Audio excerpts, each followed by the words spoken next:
Members of the VRPAC, FDA, and all those listening today. I'm Keith Rubin, a physician and CEO of Iliad Biotechnologies, a company developing the most advanced next-generation pertussis vaccine that's taken more than a decade to develop and is now ready for phase 3. Thank you for allowing me to share some thoughts today, not only on behalf of Iliad, but also in the interest of a global community in urgent need of a better pertussis vaccine. Next slide, please. 40 years ago, in the early 1980s, a bacteria similar to Bordetella pertussis called Haemophilus influenza type B, Hib for short, afflicted 25,000 U.S. children each year, leading to meningitis, deafness, long-term intellectual disability, and death. There was a vaccine available, but it wasn't very effective. And then toward the end of the 1980s, a new conjugate vaccine that provided both protective systemic and mucosal immunity was licensed. It induced an immune response exactly where the pathogen enters the respiratory tract, the nose and nasal passages. It wasn't perfect. The Hib vaccine didn't induce complete sterilizing mucosal immunity or provide complete prevention of colonization, but the conjugate Hib vaccine did so enough that 10 years after approval, there was a 99% reduction in Hib incidence and all the misery and death that went with it. A remarkable public health achievement. Because our vaccine, called BPZE1, also induces both systemic and mucosal immunity, we believe we can do for pertussis what conjugate vaccines did for Haemophilus influenza B. Next slide, please. Pertussis outbreaks are occurring all over the world right now in countries with high rates of vaccination with current pertussis vaccines, kind of like the early 1980s with Hib. We've had pertussis vaccines for 100 years, but they just can't seem to stop these outbreaks, which translates into suffering for millions of people and their families. Next, please. And this is just the well-known burden of pertussis, which, according to the CDC, afflicts tens of millions of people and causes well over 100,000 deaths globally each year. Now, it's true that pertussis mortality in the US appears to be relatively low, but there's a substantial amount of pathology that's caused by pertussis that's never actually diagnosed. And further, what's not well known, and what's becoming even more apparent, is that Bordetella pertussis is likely causing pathology beyond whooping cough. A 2021 systematic review, paper on the left, suggests that having pertussis increases the likelihood of long-term chronic diseases such as asthma and COPD. Another study, funded by the NIH, paper on the right, reported in 2017 that more than a third of children with critical pertussis who don't die still have abnormal neurodevelopment and cognitive impairment a year later. Bottom line, you don't have to die from pertussis to have major life-changing consequences. Like Haemophilus influenza, pertussis may cause chronic and severe long-term illness. Next slide, please. So what's the problem? And much of this you heard today. Current acellular pertussis vaccines have 3 key limitations. 1, they don't stop pertussis colonization in the nose and nasal passages, and they don't stop transmission. In fact, there's a fair amount of evidence that acellular pertussis vaccines likely prolong nasal carriage. 2, Tdap-induced protection is not durable, and it's primarily antibody-mediated with IgG antibodies that wane rapidly. A 2016 paper in the journal Pediatrics reported that adolescents vaccinated with Tdap have little protection 2 to 3 years after vaccination, with less than 9% protected after 4 years. And 3, not only are acellular pertussis vaccines not durable, but even in the short term, the antibodies they induce don't provide serum bactericidal activity against pertactin-deficient pertussis strains. These are the most prevalent strains in the US, over 85% according to the CDC. Next slide, please. Our vaccine is BPZE1, a next-generation live attenuated pertussis vaccine that's administered intranasally via a mucosal atomization device. It's been studied in 6 clinical trials in both adults and school-aged children. And over these 6 studies, BPZE1 has demonstrated the ability to induce both systemic and mucosal immune responses and reduce colonization after pertussis challenge, all with a consistently favorable safety profile. Having completed an end-of-phase 2 meeting with the FDA in February earlier this year, BPZE1 is ready to enter phase 3 clinical development as a booster for children 6 years of age and older and adults 18 and up. Since a pertussis field efficacy trial is not feasible, we need an accurate and reliable controlled human infection model to conduct a phase 3 clinical trial in the near term. Next slide, please. BPZE1 addresses the key limitations of current acellular pertussis vaccines. First, in both preclinical and clinical studies, BPZE1 demonstrated the ability to induce protective mucosal antibodies that reduce the amount of pertussis colonizing bacteria in the nose by 99%. 99%. Second, BPZE1 induces a broad systemic immune response with greater antibody functionality than Tdap as measured by serum bactericidal activity. In phase 2b, BPZE1 induced serum bactericidal antibodies against Protactin-deficient pertussis, while Tdap could not. Recall that more than 85% of circulating strains in the US are now Protactin negative, probably even higher. Third, BPZE1 has demonstrated longer durability than Tdap in preclinical studies. Unlike Tdap, BPZE1 induces resident memory T cells in upper respiratory tract mucosal tissue that have the potential to provide long-term prevention against colonization and disease. And further, as demonstrated in humans, induction of serum memory B and T cells with a Th1 phenotype also suggests more durable systemic protection. Next slide. As guided by the FDA, BPZE1 was tested in the colonization endpoint CHIM presented earlier today by Dr. Reed to inform the design of a phase 3 pivotal CHIM study. Presented here are the individual subject study data from our phase 2b showing bacteria in nasal samples 9, 11, and 14 days post-challenge. Our study confirmed the University of Southampton and Periscope Consortium published study, with the placebo group achieving a 75% colonization rate at a 10 to the 5th CFU pertussis challenge, validating the selection of 10 to the 5th challenge dose. What I hope is obvious from this graph is that 1, there are significantly fewer colonized individuals in the BPZE1 vaccinated group than in the placebo group, with a p-value of 0.03. And 2, most of the colonized BPZE1 recipients have low CFUs.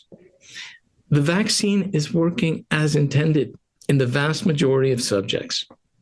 However, the phase 2b primary endpoint definition of absence of any colonization on any sampling day after a 10 to the 5th CFU challenge is an excessively stringent criterion, but was based on the premise that if a subject has zero colonization, they can't develop disease. While true, this is a much higher bar than preventing disease, as Dr. Offit pointed out earlier. Thus, the phase 2b primary endpoint results don't fully illustrate the real clinical benefit of BPZE1. That is, several BPZE1 subjects who had extremely low CFUs on a single day post-challenge were still considered colonized. And remember the Hib vaccine experience from slide 2. You don't have to have perfect sterilizing mucosal immunity to have a major public health impact. Next slide, please. This becomes even more apparent when you look at pertussis burden, that is, bacteria in the nose after challenge. In this analysis, those vaccinated with BPZE1 had a 98.7% reduction in virulent pertussis in their nasopharynx after challenge compared to placebo. Just imagine what this could mean from a public health perspective. Next slide. Preventing colonization is the key to substantially reducing the large pertussis reservoir in a community. With a vaccine that induces potent mucosal immunity, we can break the cycle of pertussis transmission. You can't transmit what's not there, and you're far less likely to transmit what's hardly there. Next slide, please. You've heard about 2 CHIM study designs today. These infection models have several common features, and in simplistic terms, differ in their primary endpoint, challenge dose, and timing of antibiotics. We have a proposed alternative third option, a CHIM that follows the same methodology as the validated colonization endpoint CHIM, but is further improved by adding seroconversion post-challenge as a second component to the primary endpoint of colonization that together creates a colonizing infection primary endpoint.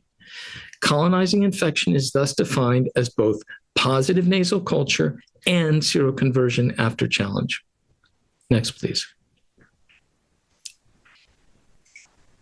FDA has acknowledged that they would regard protection against colonization alone in humans as a surrogate endpoint that is reasonably likely to predict clinical benefit, making accelerated approval an applicable pathway for licensure. Following FDA's input, Iliad conducted the BPZE1 phase 2b colonization endpoint CHIM to inform the design of a pivotal phase 3 study. Extensive analysis of these phase 2b data, review of the disease endpoint CHIM data, and discussions with experts led Iliad to propose colonizing infection as a primary endpoint that provides greater sensitivity in predicting the likelihood of preventing pertussis disease. Those with negative pertussis nasal cultures will not proceed to clinical disease, while subjects with colonization sufficient to provoke a systemic immune response, that is seroconversion, are substantially more likely to proceed to disease. Seroconversion is recognized by CDC as a means of confirming a pertussis diagnosis, optimally between 2 to 8 weeks after cough onset. Higher nasal CFU counts are associated with greater pertussis disease severity, likely because higher bacterial burden leads to increased systemic exposure to disease-causing toxins, which are indirectly identified by elevated anti-pertussis serum antibodies. Therefore, the addition of seroconversion as a second objective measure in the case definition for a CHIM endpoint eliminates the need to define a CFU threshold for disease protection and replaces it with a marker that the CDC and FDA have previously identified as being predictive of disease. This is further supported by comments today indicating that there were higher seroconversion rates in symptomatic subjects compared to those who are asymptomatic. Of note, an outbreak study reported in the Journal of Infectious Disease clearly showed that pertussis bacteria must gain a significant foothold in the upper respiratory tract to cause clinical disease and induce seroconversion. This reference and additional supporting data can be found in our position paper uploaded to the FDA docket for this meeting. Next slide, please. Aligned with what you heard from Dr. Reed earlier today, when we analyze the phase 2b CHIM data with colonizing infection as the primary endpoint, we see a 90% relative risk reduction compared to placebo. This practical and objective endpoint could be used in a phase 3 trial to provide greater confidence of vaccine efficacy compared to colonization alone. A more detailed analysis of this benefit is found in the documents uploaded to the FDA docket. Next slide, please.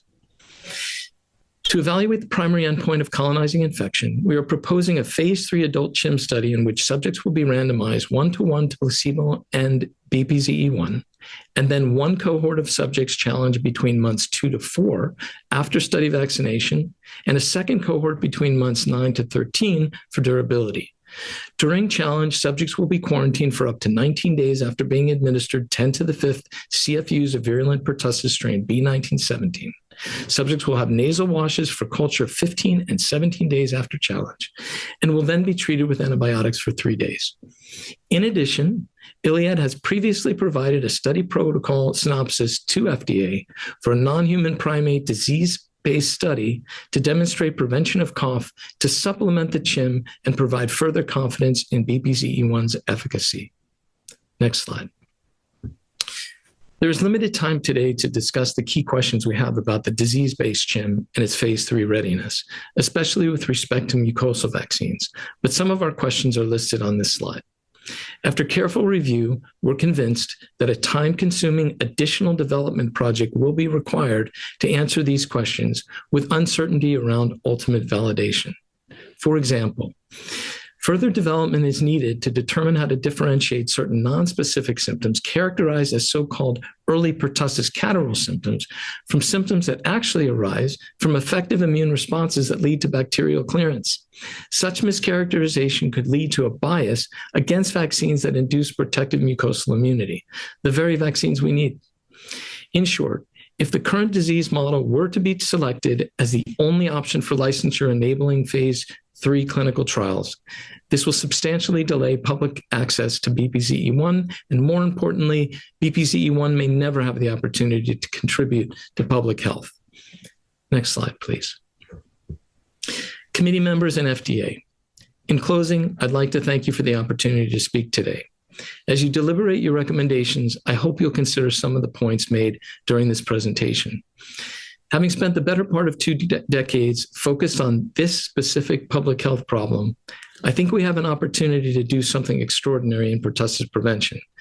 But we need a scientifically rigorous, reasonable, and efficient phase 3 CHIM path forward now.